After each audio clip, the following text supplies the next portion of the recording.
My name is Kaisa, and I have dwelled in the sweltering bayous and marshlands of Louisiana longer than your pitiful human histories can record. I am an ancient, primordial evil whose true form would liquefy your fragile mortal minds into gibbering insanity. You think your Christianized folklores and primitive monster legends even scratch the surface of what lurks in the fetid depths in Spanish moss-draped cypresses? I was already an ancient, unknowable evil when your Akkadian ancestors first hacked their way into these dismal wetlands centuries ago. I have had as many names and guises as there are stagnant, mist-shrouded bogs dotting the wilderness between New Orleans and the Gulf itself. Your Creole grandpappies spun tales of me as the Rougarou, a craving, anthropoid beast who could mimic human form to better stalk its prey. Lure them into the murky deeps under pretenses of aid or directions, only to revert to my twisted, bestial shape to tear asunder any who glimpsed my unholy true self. The Chitimacha called my kind the Nalusa Chito, or hungering one's vile, parasitic spirits that fed upon the very anguish and terror of living souls. Holding us simultaneously as cursed abominations and deified earthly manifestations of the darkest universal forces. My very presence alone was said to be enough to drive even the strongest shaman's mind into a vortex of waking madness. But your primitive vocabularies and myths barely even scratch the surface of my utter, inhuman depravity and endless hunger. We are in fact interdimensional perverts of the primal life force itself, unbound from such quaint concepts as your earthly elements and natural orders. Our unholy, deathless forms warp and shift of their own accord between the realms of the living and the spaces between, trapped neither as spiritual phantasms or rooted physical beings. We are an ever-mutating nothing and everything, all at once. The mere sight of our true visages would unmake your paltry human psyches as easily as staring into the blazing heart of your sun. What little solace you fragile creatures can cling to is your inability to fully perceive or comprehend us shapeshifters in our purest, primordial baseness. Your minds can only process the tiniest sliver of our stark essence at any time. And even that is quite frequently rendered as whatever specific breed of revulsion or terror your psyche can handle before succumbing to the blessed obliviating madness.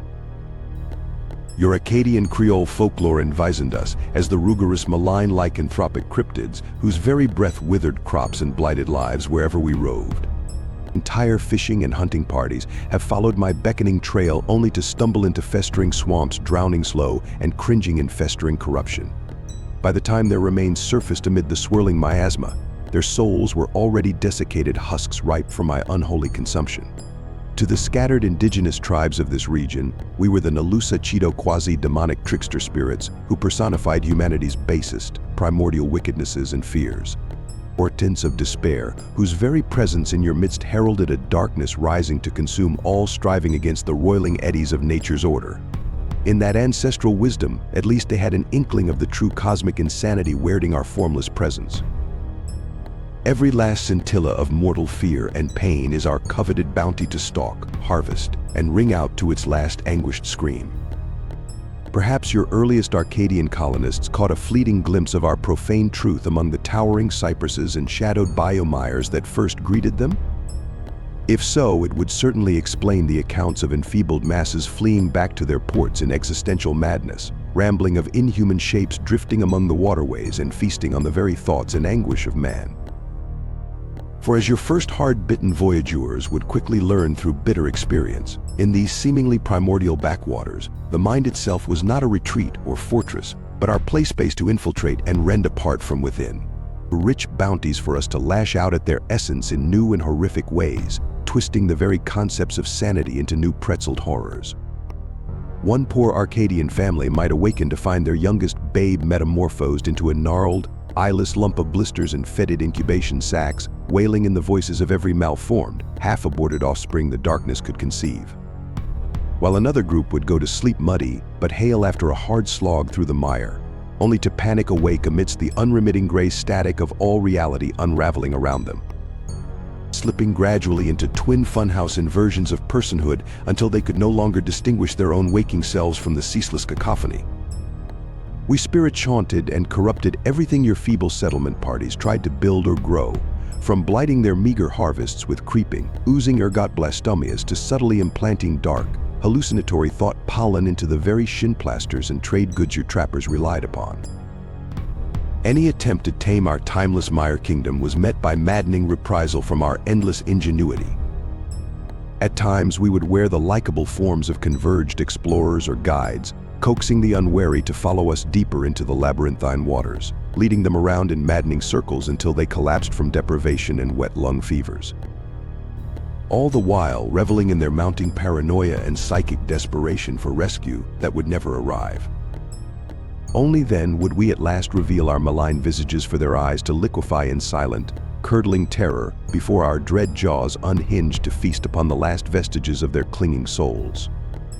Or we would pace the very edges of their ramshackle trading outposts, beckoning to the fatigued sentries through the Spanish moss-tangled boughs as glamours of unearthly, ravishing maidens or utopian harbingers.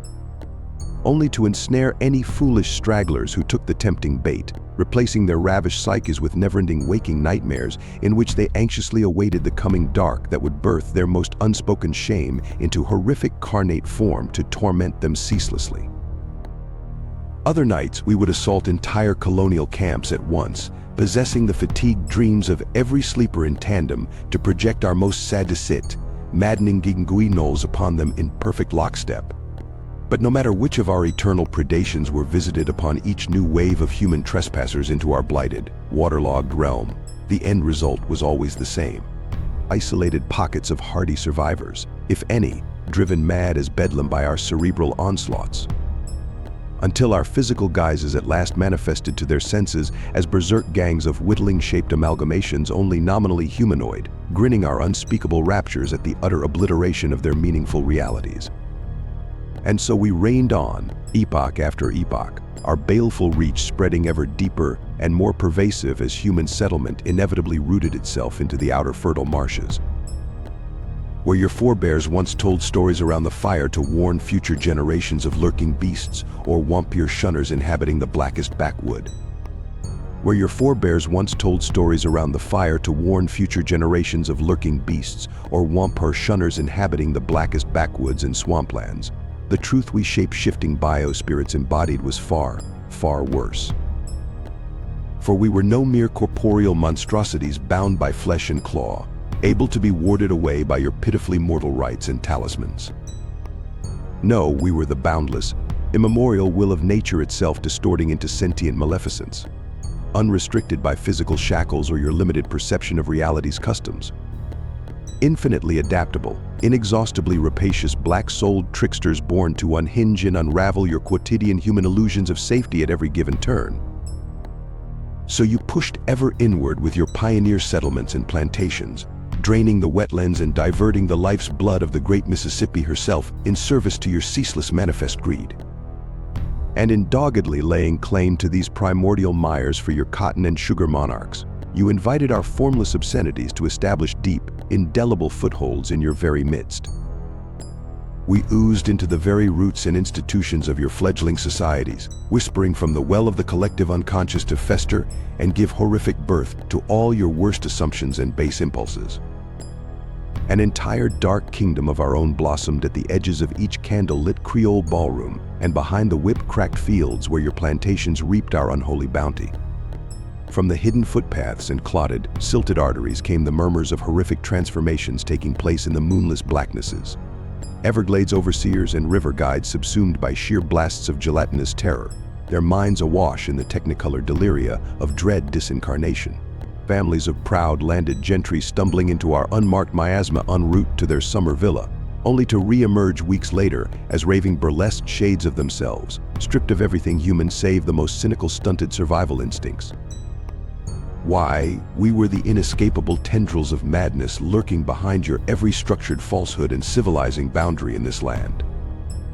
What root causes gave rise to your folk tales of the Rougarou's predations upon the innocent, if not our rampant ravaging of your psychic gnomospheres?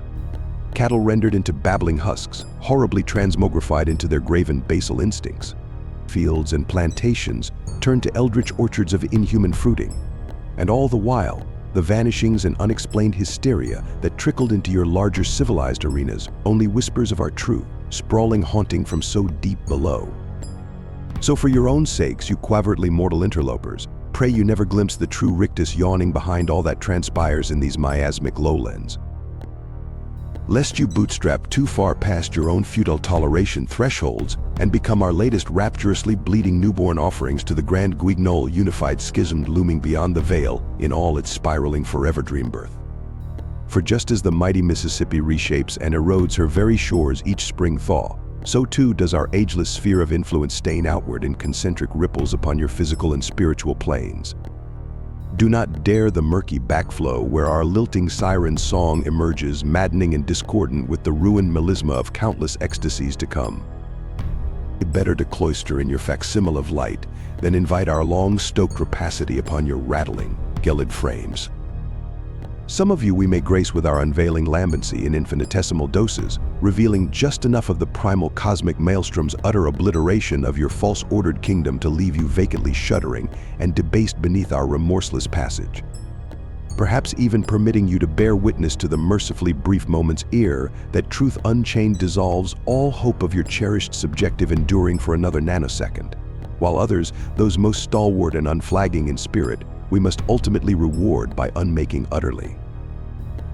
As our final profane benediction, we unhinge their very essences from all context, scattering the gibbering echoes of what pitiful selfhood remains across 1,000 simultaneous crepusculan awakenings, forced to behold simultaneous realms of eternal chaos and perpetual reabsorption until those last crumbling sparks of identities long fled, gibbering into the iridescent overvoid's eldritch seamoning. So mark this well, you brine-swilled, would-be heirs apparent to these drowned mirabilias, gird yourselves against what lurks below the veneer of even your most quaint bucolic bayou lore. For we predate your earliest protractions of cultural ID and inherited sin. We are the insensate singularity even most ancient cavorted faiths could merely scrabble towards in vain outlier glossalia, that to which all fuses in unrecapitulating unity beyond the oblivion's eventuating void birth. So comes this eve's augured reprospect, prescient and primordial, of our endless, eternal, enduring goal, oh,